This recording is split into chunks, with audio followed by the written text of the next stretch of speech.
यही गंगा और जमुना का संगम है। इसी संगम में गुप्त सरस्वती नदी भी आकर मिलती है। इसीलिए इस स्थान को त्रिवेणी संगम कहा जाता है। त्रिवेणी बहुत पुराने जमाने से भारत का एक पवित्र स्थान माना जाता है। सृष्टि की रचना की शक्ति प्राप्त करने के लिए यहाँ ब्रह्मा ने यज्ञ और तपस्या की। लक्ष्मी की प्राप्ति के लिए विष्णु ने भी यही तपस्या की। यहीं स्नान करके भगवान शंकर ने त्रिपुर राक्षस के वध करने की शक्ति प्राप्त की और यहाँ महात्मा बुद्ध ने संसार को सत्य का संदेश भी सुनाया।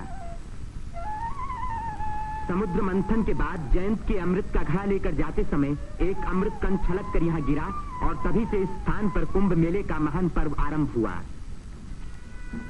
इस वर्ष भारत का सबसे बड़ा कुंभ मेला इसी स्थान पर हुआ। इस मेले में लगभग 1 करोड़ व्यक्ति त्रिवेणी में स्नान करने के लिए आए। सदियों की गुलामी के बाद स्वतंत्र भारत का ये पहला कुंभ मेला था। त्रिवेणी में स्नान करके तन, मन और आत्मा को शुद्ध करने के लिए ही यात्रियां आते हैं। योगी और सन्यासी, गरीब और अमीर सभी प्रकार के लोग यहाँ इकट्ठे होते हैं। कुंभ मेले के मौके पर देश के नर नारी एक दूसरे के धार्मिक विचारों से परिचित होते हैं। धार्मिक संस्थाएं योगी और सन्यासी यौगिक क्रियाओं को दिखाते हैं।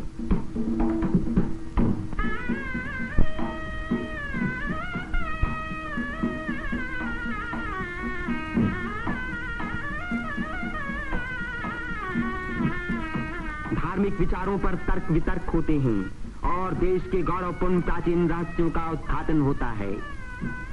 यहाँ के सुंदर दृश्य प्राचीन भारत की महत्ता की याद दिलाते हैं।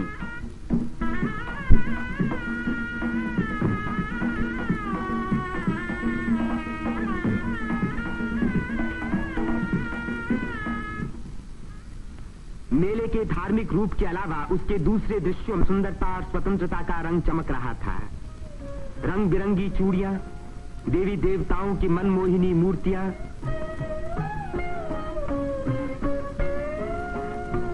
हरी जपन की मालाएं, सिंदूर और चंदन के ढेर, औरतों के साज श्रृंगार, बच्चों के खेल खिलौने, लाल बुझक्कड़ मिट्ठू मियां। तीर्थयात्रियों की सुविधा और सुरक्षा के लिए और स्वतंत्र भारत के इस महान पर्व को सफल बनाने के लिए उत्तर प्रदेश सरकार ने अपनी ओर से कोई कसर उठा न रखी। मेला शुरू होने के कई महीने पहले से ही सरकार की ओर से तैयारियां शुरू हो गई थीं।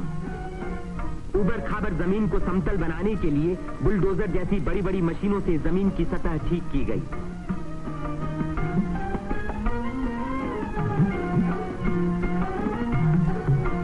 गंगा जी ने अपना किनारा 15 से 30 फुट गहरा काट दिया था, जिसके कारण यहाँ स्नान करना असंभव था। बुलडोजरों ने इन किनारों को सपाट बनाया जिससे तीर्थयात्री यहाँ सकुशल स्नान कर सके। जिस काम को 1000 आदमी 3 महीने में खत्म नहीं कर सकते थे, उसी को 6 बुलडोजरों ने 15 दिन में पूरा कर दिखाया।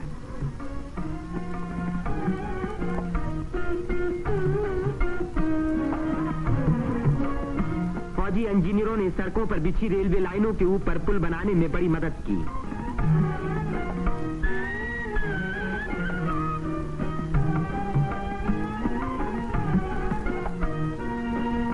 इससे रेलों के आने जाने के समय भीड़ सड़कों पर कभी न रुकी, बल्कि लगातार त्रिवेणी की ओर बढ़ती रही।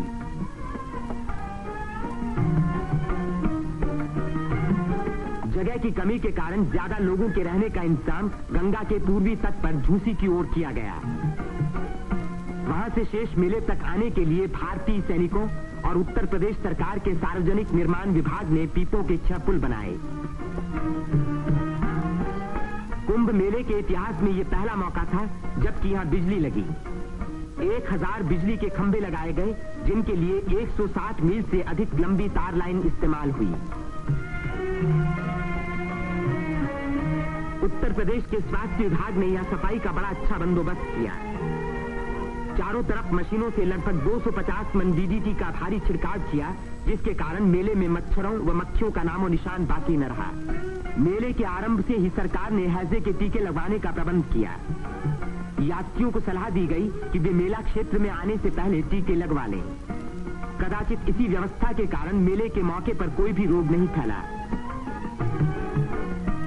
इतनी भारी भीड़ भाड़ के मौके पर आमतौर से दुर्घटनाएं हो जाया करती हैं।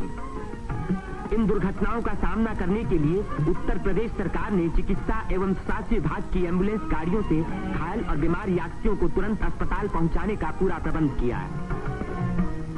9 अस्थायी अस्पताल देरों में खोले गए, जिनमें 228 रोगियों को रखने का इंतजाम था।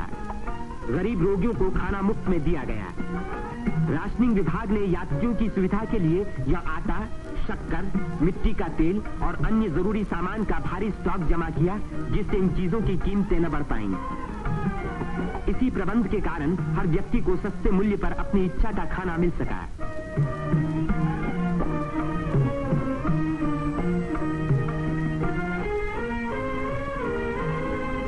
सेवा समिति, अग्रवाल समिति और भारत स्काउट्स एंड गाइड्स जैसी स्वयंसेवक संस्थाओं ने यात्रियों के मार्ग निर्देशन, उनकी सुरक्षा और घायलों का प्राथमिक उपचार किया। पुलिस यात्रियों के संचालन का कार्य करती रही। आने जाने के लिए अलग रास्ते रखे गए। भीड़ को काबू में रखने के लिए चलते फिरते वायरलेस टैटू का इस्तेमाल किया गया।